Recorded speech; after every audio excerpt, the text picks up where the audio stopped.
Кеш жарық құрметті достар, бүгін мен AutoCAD программасында жұмыс істеуді үйрету сабақтан бастаймын. AutoCAD программасы не ол? Яғни біле білсеңіздер, құрылысшыларға ең керекті қажетті программаның бірі AutoCAD болып саналады. Бұл жерде сіздер кез келген схеманы сыза аласыздар, және де кез келген проект осы AutoCAD программасында жасалады. Ол үшін біз AutoCAD программасына қалай кіреміз? Пускке басамыз, сақталған программа все программы, Autodesk, AutoCAD 2014 менде орнатылған AutoCAD басасыз бір загрузиться етіледі.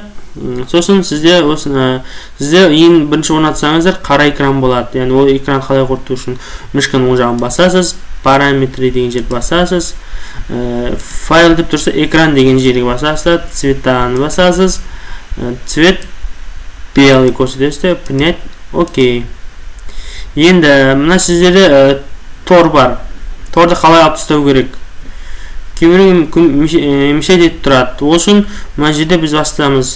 Отображение сетки деп тұр, соны бір басамыз, жоқ кетті. Басқа ештеңе баспаңызда, оны жұмыс барысында функцияларды көрсетемін. Енді келесі, кез келген программа закладкалерден тұрады. Яғни AutoCAD программасында бірнеше закладкадан тұрады. Файл, правка, осы видео арқылы біз көбінесе 4-5 закладкамен ғана жұмыс істейміз. Ол файл, яғни біздің қағаз шығаруымыз, сақтауымыз осы закладка жүзеге асады. Рисование бізде инструменттеріміз сол жерде орналасқан, линия болсын, круг болсын, төртбұрыш болсын, одан размер сызылған линия заттарымызға размер қоятын. Сосын редактер көшіру, көбейту, өшіру, созу сияқты функциялар атқарады. Бірінші бізде мына жерде программный команда деп атады, яғни біз кез келген командамыз осы жерден көрініп жатады, қалай жұмыс істелетін. Бізде қазір команда пустой болып тұрады, яғни пустой командаға қазір біз линиядан бастайық. Бірінші сабағымыз біздің линиядан. Кез келген сызық линиядан құралады, линия арқылы сызылады. Ол мына инструмент бізде жаңа рисование, закладкадағы бүкіл инструменті бізде мынақта тұр. Мына бізде редактировать инструменттер, рисованияны аламыз, линия дегенді басамыз. Линия бастық. Командада уже қандай инструмент алынғанымыз көрініп тұр. Первая точка, кез келген жерден басамыз. Осы жерде оқып отырыңыздар.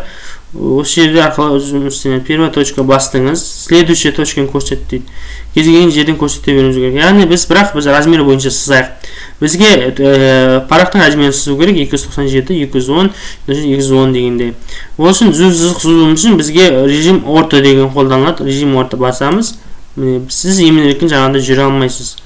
Тағы да алып тастаймыз. Яғни барып көрсетесіз, мышканы сол жағын бәріп басасыз, көрсеттіңіз. Одан кейін клавиатурадан 297 деп енгізесіз. Енгіздіңіз, Enter басасыз. Одан кейін енді линияңыз кішкентай болып тұр сіздің, алсыз болыпты. Алсыз жақындатып көру үшін курсордың мышканың оң жақ сол жағында арасында ролик бар, соны алға жылтас, үлкейеді, артқа жылтас, кішірейеді. Үлкейттіңіз, сосын енді роликті бір басып тұрасыз да, қол шыққаннан кейін ортаға әкеп қоясыз. Келесі төменге қарай көрсетесіз, 210 дейсіз, Enter басасыз. Былай көрсетесіз, сол жаққа көрсетесіз, Enter басасыз. Бағытын көрсетесіз, размерін бересіз, Enter басасыз да. Болғаннан кейін шығып кетесіз ескеріп. Немесе қайта жазып қойдыңыз. Қайтып өшіру үшін Ctrl-Z басасыз. Соңғы командаңызды қайтарады сіздің. Енді бағытын көрсетесіз, 297 дейсіз, Enter басасыз. Жоғарырақ көрсетесіз, 210 дейсіз, Enter басасыз. Болды. Сіз болғаннан кейін бәрін Escape деген басасыз. Сіздің линияңыз сызылды. Яғни, енді бұл ішінен тағы да 5 сантиметрден линия сызайық. Оны сызып отырғандан оңай жолы бар. Бізде копируйттің функциясы сияқты бір инструмент бар. Бізде ол смещение деп атады. Смещениені бір басасыз, сол жағын шақыру үшін мышканы сол жағын бір рет басасыз, бастыңыз. Укажите расстояние смещения дейді. Через қандай сантиметр арқылы миллиметр ғой бізде. Біз AutoCAD қазір миллиметрмен жұмыс істеп отырық, сантиметр. 5 миллиметр деп жазамыз. Enter басамыз. Болды. Выберите объект для смещения дейді. Объектіні бір басамыз. Жоғарға керек па, төменгі маған 4 ішіне керек, 4 ішіне қоямыз да, мышканы сол жағын бір рет басамыз. Тағы да линияны көрсетеміз, мышканы сол жағын қоямыз, бір рет басамыз. Линияны көрсетеміз де жоғары бағыттың көрсетемін, бірді басамыз. Болды. Енді бізге 20 керек. Осын тағы да шақырамыз. Смещение дегенде 20 деп жазамыз. Enter басамыз. Линияны көрсетеміз. Бағыттың көрсетеміз оңға ма, солға ма, ішке қарай көрсетеміз де. Мышканың сол жағын бірді басамыз. Болды. Яғни сызылды. Болғаннан кейін escape басып шығып кетеміз. Яғни осы функцияны қайталайық тағы да.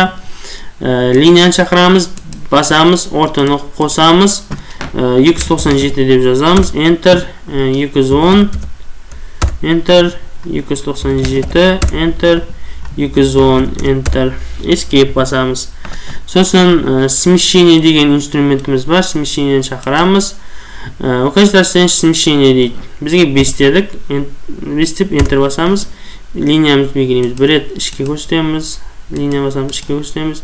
Линияны басамыз, ішке көрсетеміз. Сосын смещение шақырамыз тағы да 20 деп жазамыз. Enter басамыз. Сосын линияны көрсетеміз. Ішке қарай бағытын бұрамыз да мышканың залынан тағы бір басамыз. Болды. Енді жаңағы инструменттен шығып кету үшін escape'ті басамыз. Болды. Біздің инструмент жаңағы парағымыз сызылды. Енді біз мына жерлерін алып тастауымыз үшін жақындатып аламыз да, мына жерде обрез деген бар, соны шақырамыз, Enter басамыз, белгілейміз. Кеттік. Тағы да белгілейміз. Кеттік. Тағы бір рет көрсетейін. Escape басамыз, шығып кету үшін обрез шақырамыз, мышканың сол жағын Enter басамыз обязательно. Сосын линиямызды көрсетеміз керемше.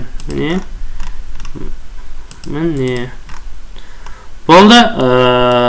Яғни бұл кіріспе сабағы болды. Енді осы келесі сабағымызда осы әрі қарай инструменттермен таныстырып жұмыс істей бастаймыз.